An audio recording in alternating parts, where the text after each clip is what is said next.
All right, good afternoon, friends, family. I'm sitting down today with one of my personal and professional mentors, Professor Kelly Grissom. Professor Kelly Grissom is the owner and founder of KOA Martial Arts here in Stafford, Virginia, home of the KOA BJJ team.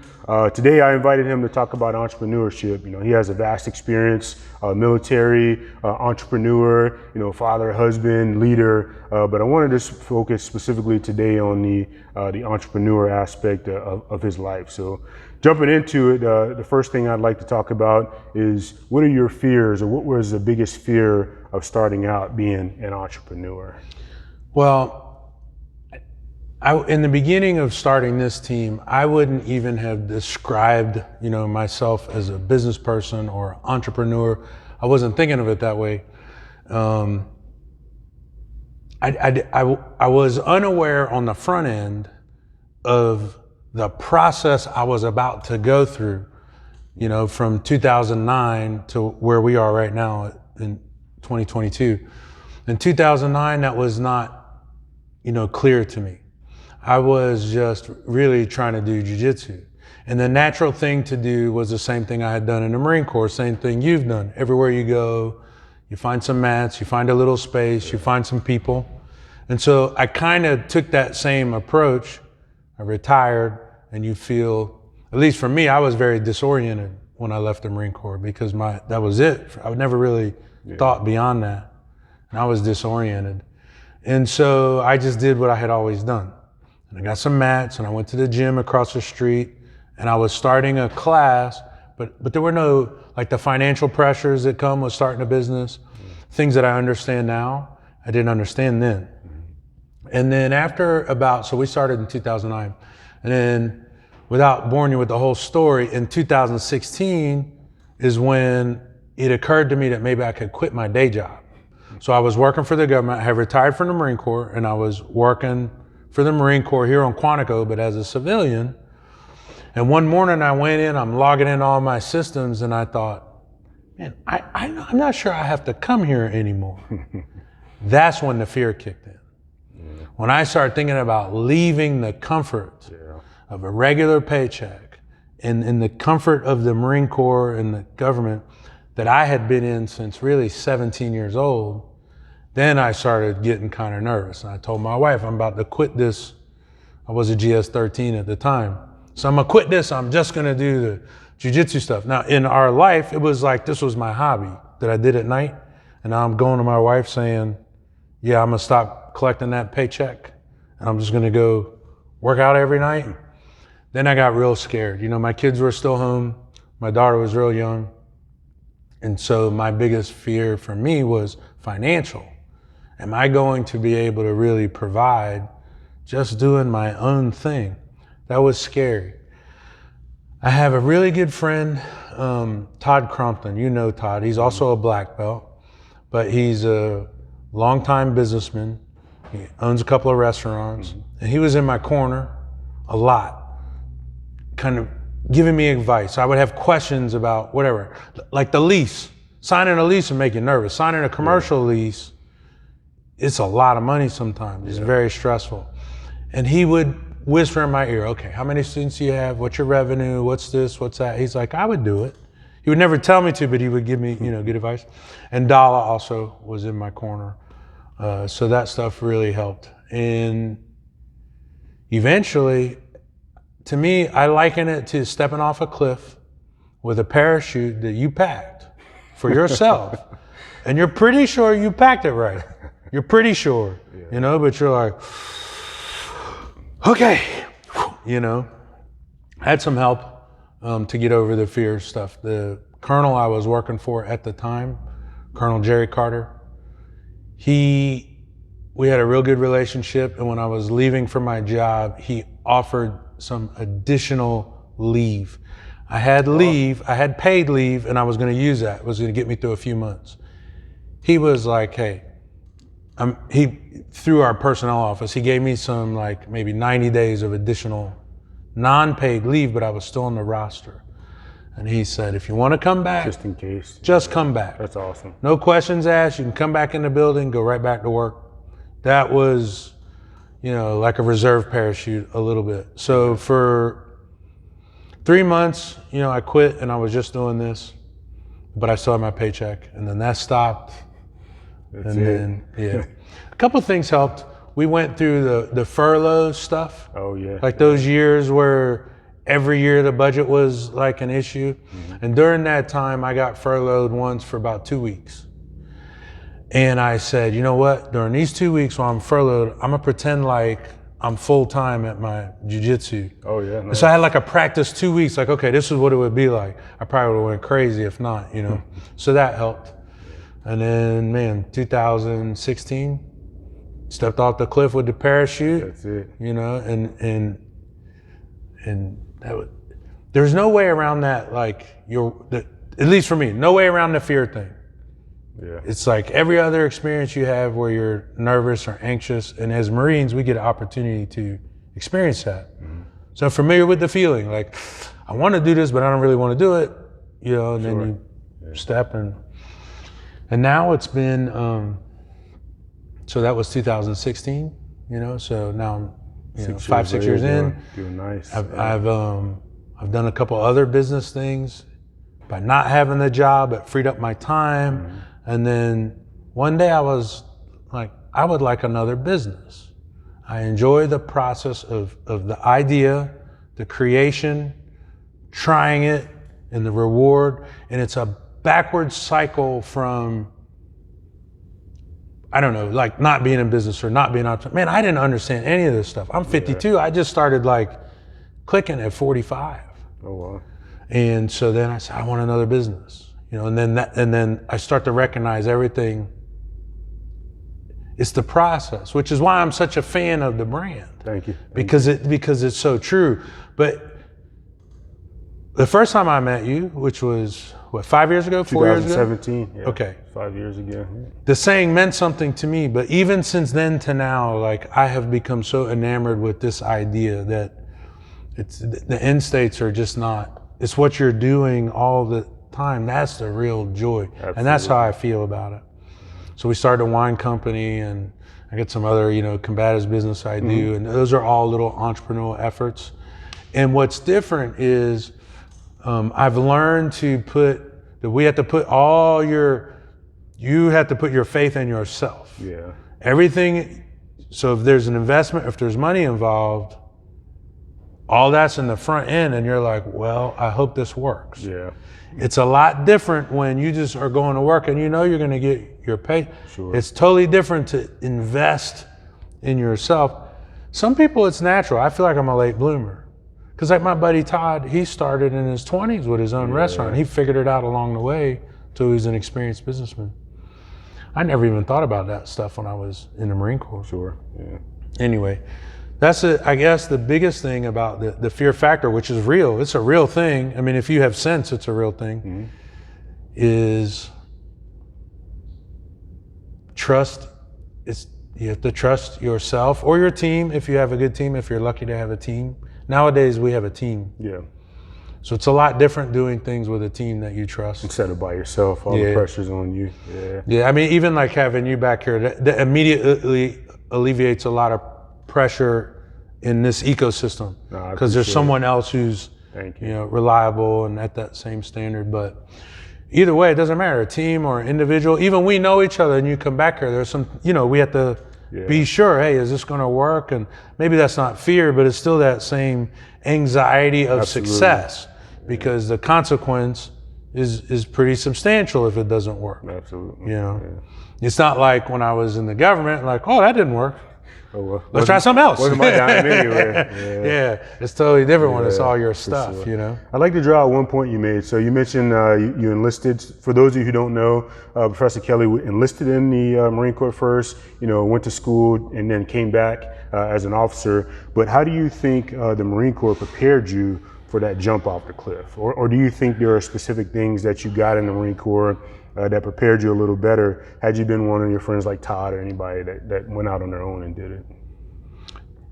Everybody's different, right? Depending on how you grew up, your parents, your background, your experience. I was not equipped, to be a business person, even really to have that thought. Oh yeah.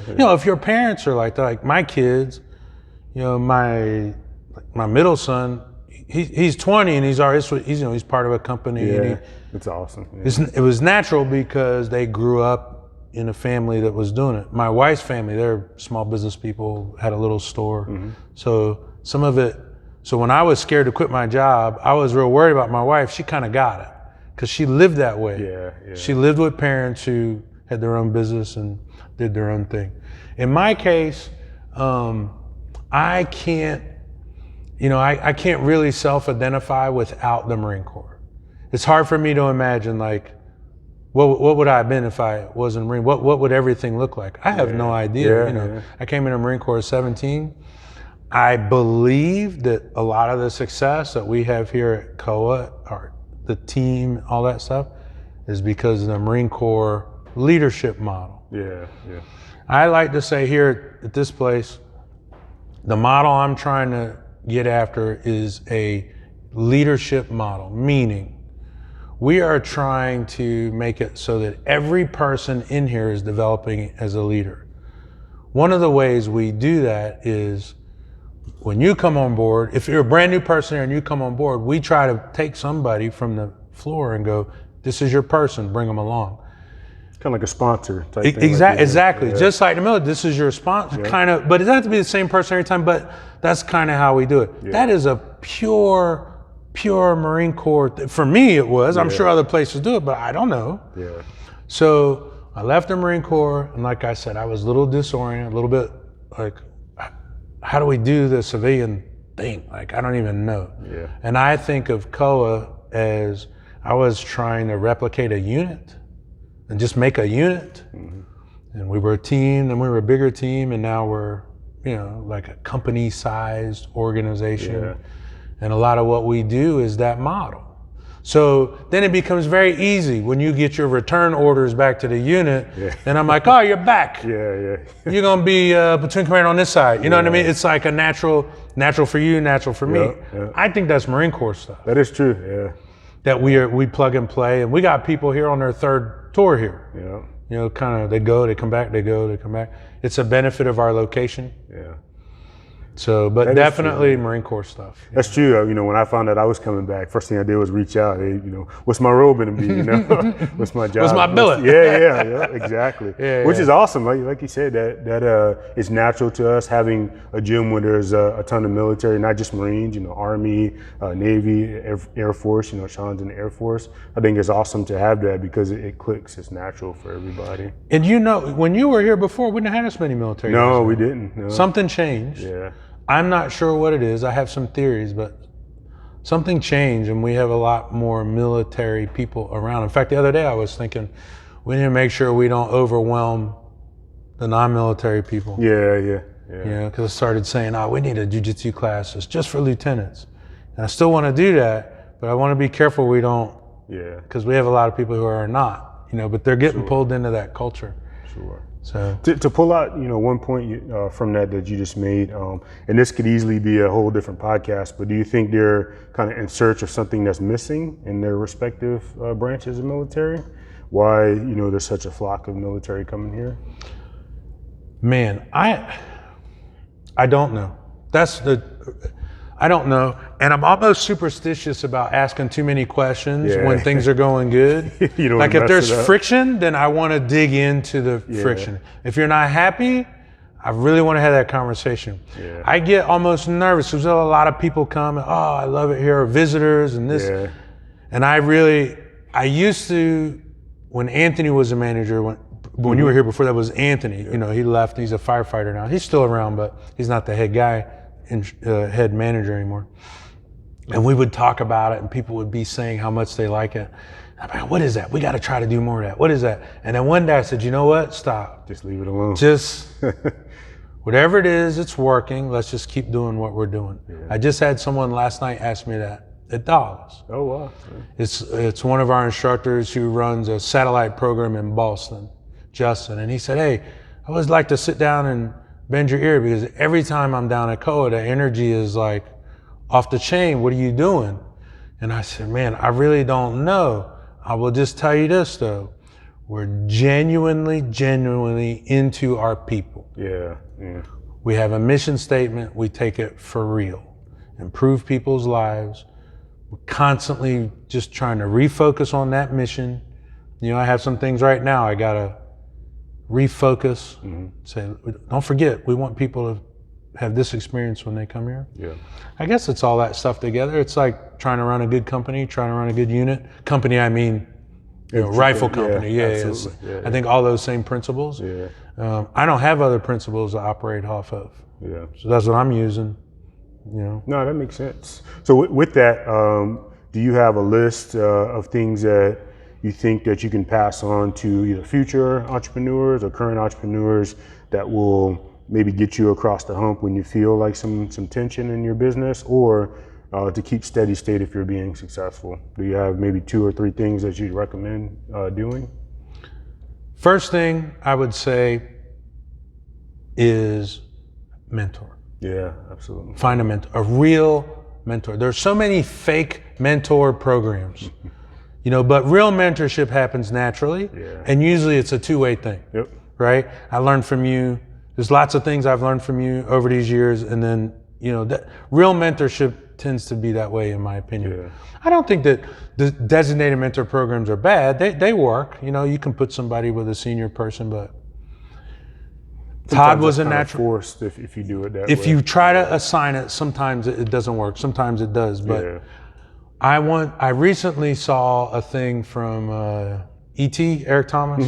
You know, I love watching his stuff, following his stuff, and he was a big part of some of my own early motivation when I was thinking about leaving work thinking about. Nice. I found a couple of his videos, and they really helped me focus. Like, okay, I think I'm trying to do some of that. Yeah.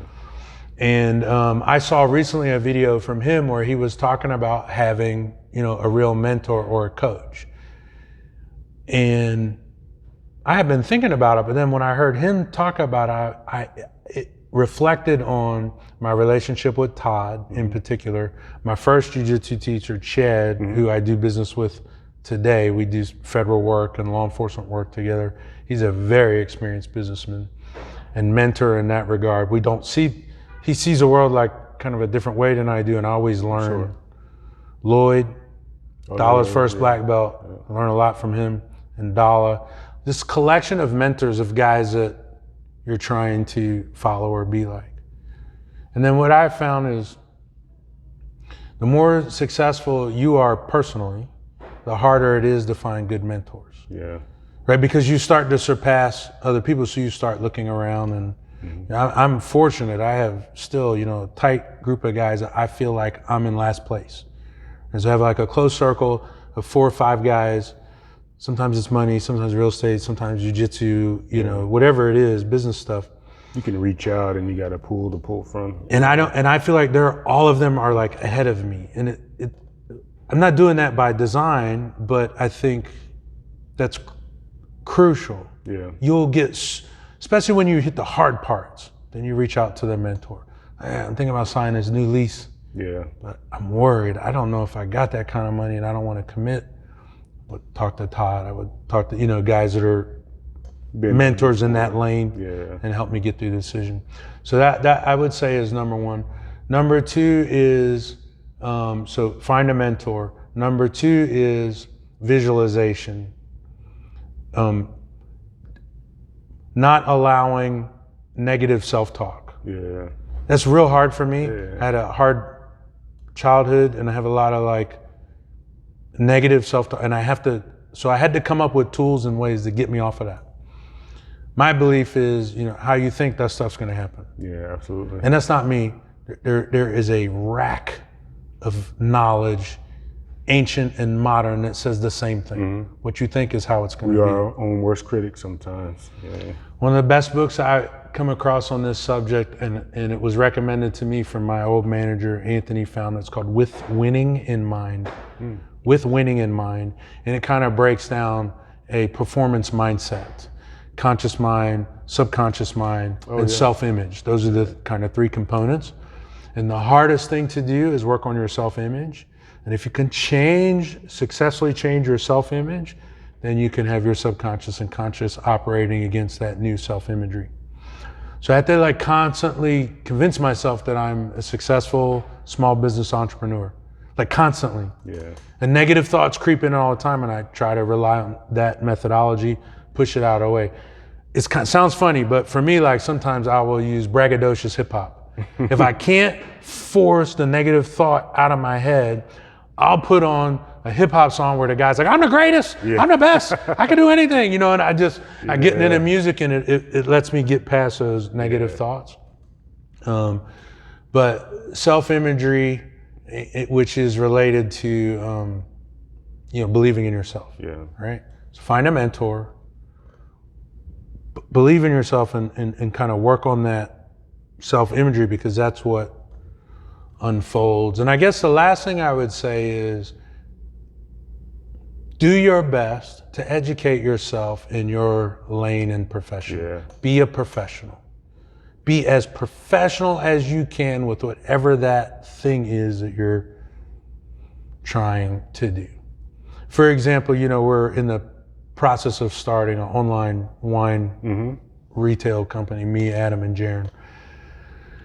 And I don't know anything about wine. You know, I didn't know anything about getting a license. And so it's the same thing. Okay, first I need who are my mentors? I've identified them. I've been a little slow to reach out to them because all these nervous about what I'm doing. I don't want to sound stupid. Let me get something together before I go to them. But I realized, okay, I have my eyes on a couple of mentors that help me work through the wine thing. Believe we're going to be successful. Educate myself on the thing and do your homework yourself on it.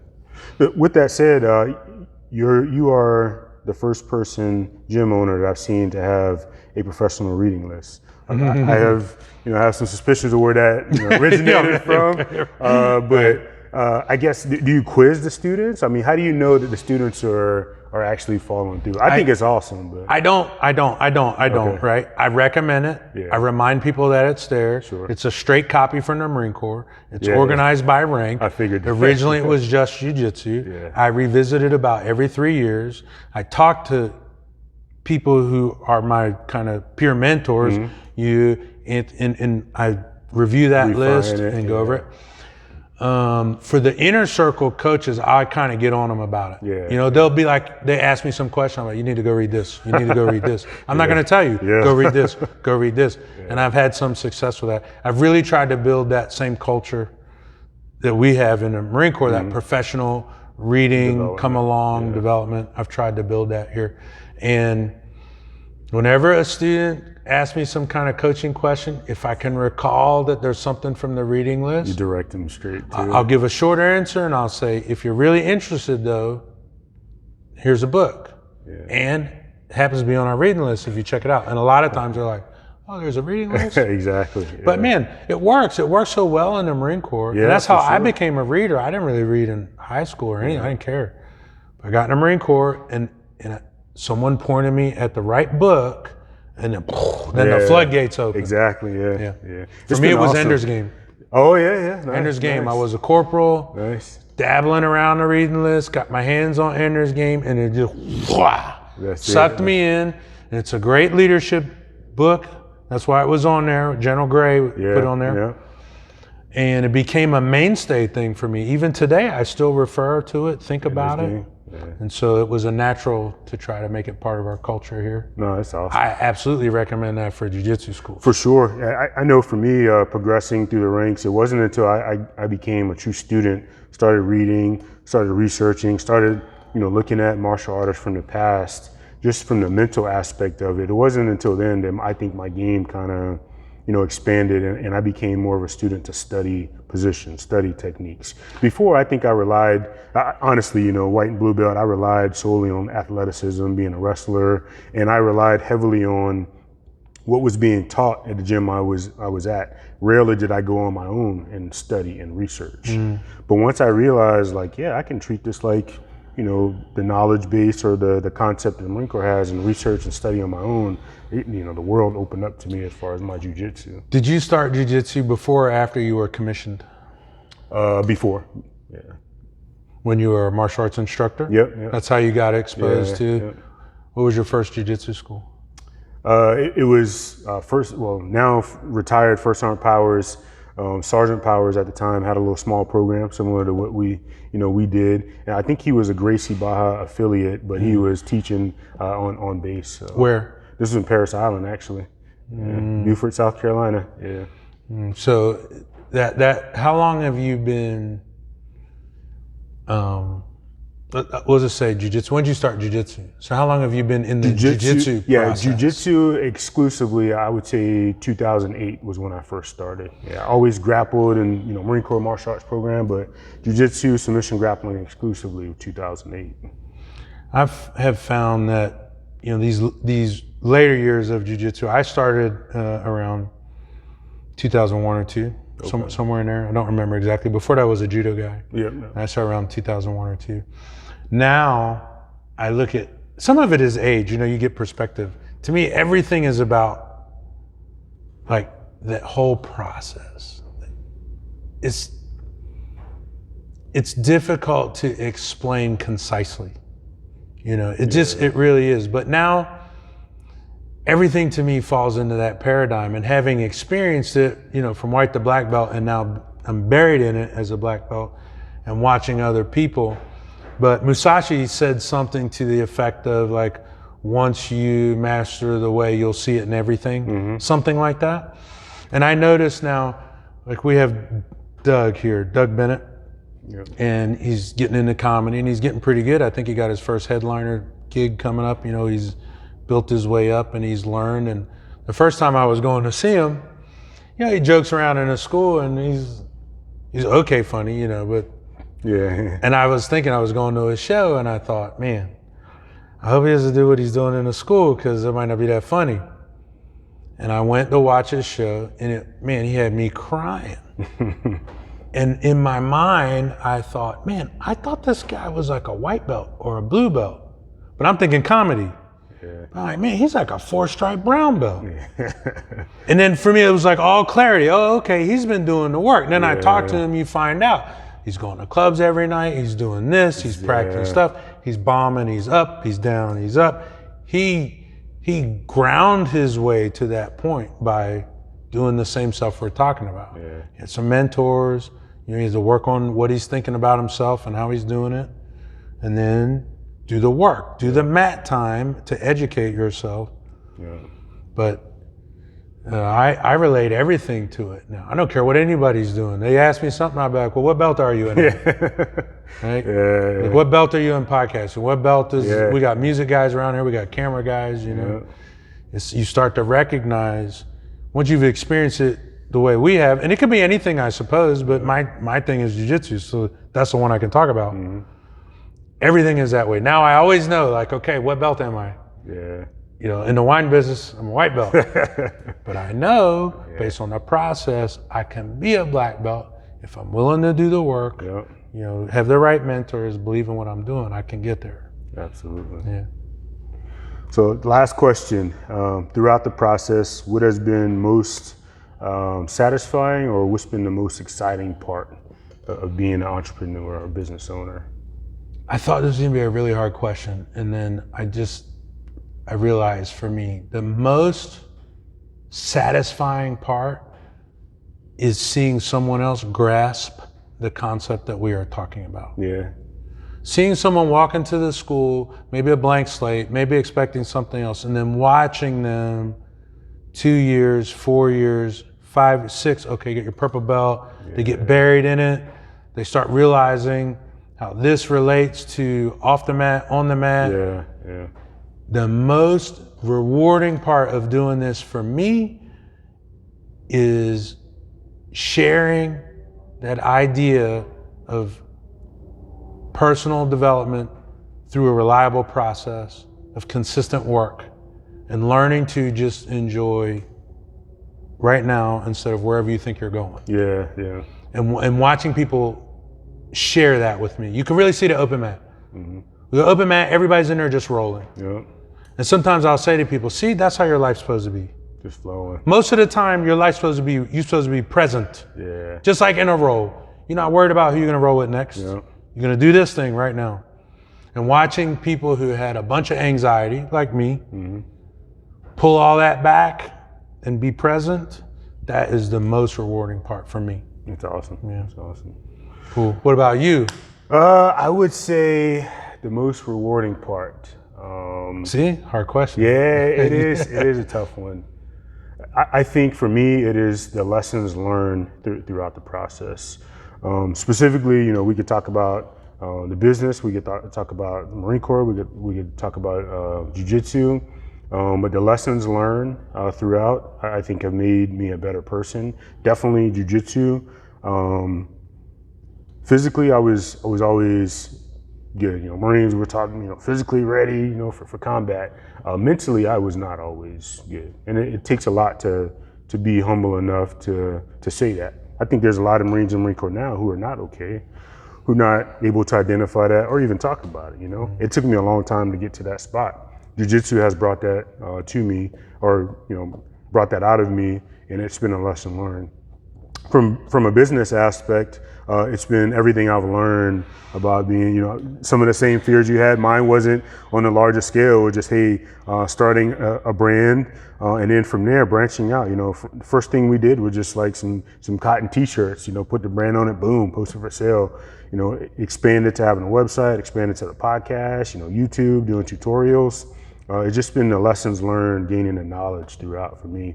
And again, being able to pass it on to others, you know. I think my kids seeing me doing this, seeing my wife and I do this, because, you know, Rena has started the nutrition and fitness side of it too, you know, being a CrossFit coach. So I think the lessons learned and being able to pass it on have been the most gratifying for me.